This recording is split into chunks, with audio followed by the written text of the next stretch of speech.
Former President Ma Ying-jeou has once again called on the Tsai administration to recognize the 1992 consensus so as to maintain stability across the Taiwan Strait.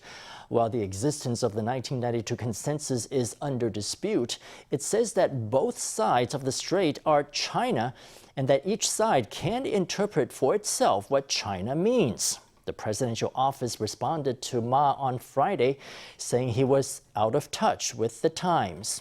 Even within the KMT, voices are asking for reform on the party's cross-strait stance after a landslide defeat in the 2020 presidential elections.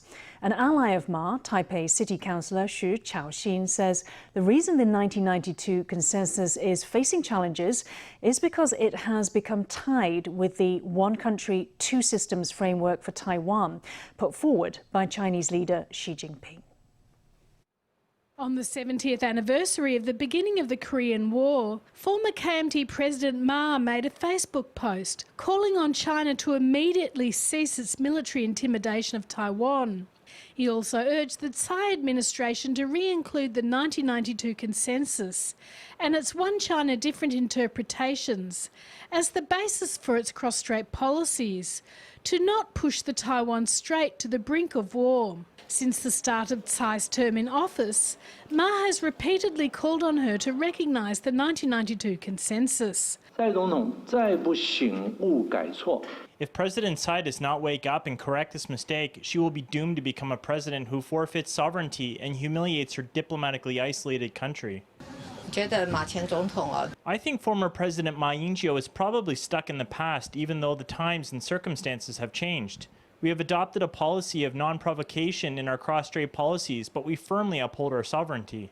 President Tsai responded to Ma through a spokesperson, saying that history had turned a new page. Tsai said she could understand that Ma had been away from public office for a long time and that he would inevitably be unfamiliar with mainstream public opinion and the experiences of younger generations. She also stressed that the Taiwanese public generally rejects China's one country, two systems framework for Taiwan and that this was a trend of the times. She suggested Ma could try reaching a consensus with the nation's people and not hark back to the past.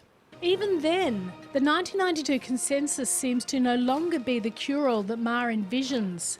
Beijing's recent rhetoric runs diametrically opposed to the idea of one China, different interpretations, which is the foundation of Ma's 1992 consensus. On the basis of the One China principle, both sides of the strait belong to one China. They will both work together toward national reunification under the 1992 consensus, a peaceful reunification under one country, two systems. That is the best course of action for realizing the reunification of the nation.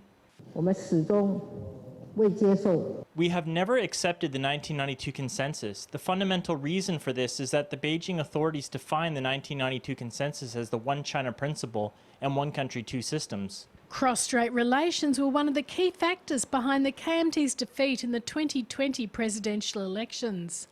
Since then, there has been a wave of calls for reform of the KMT's cross-strait stance. Some of Ma's own people are on the forefront of the movement. The 1992 consensus opened up cross-strait peace, communication, and exchanges, but now we are indeed encountering some obstacles and challenges. When the 1992 consensus is tied with the idea of one country, two systems, what counter-response is there for the KMT? With politicians that are very close to Ma making remarks about these new political realities, Ma's advocacy for the 1992 consensus is becoming one very hot potato.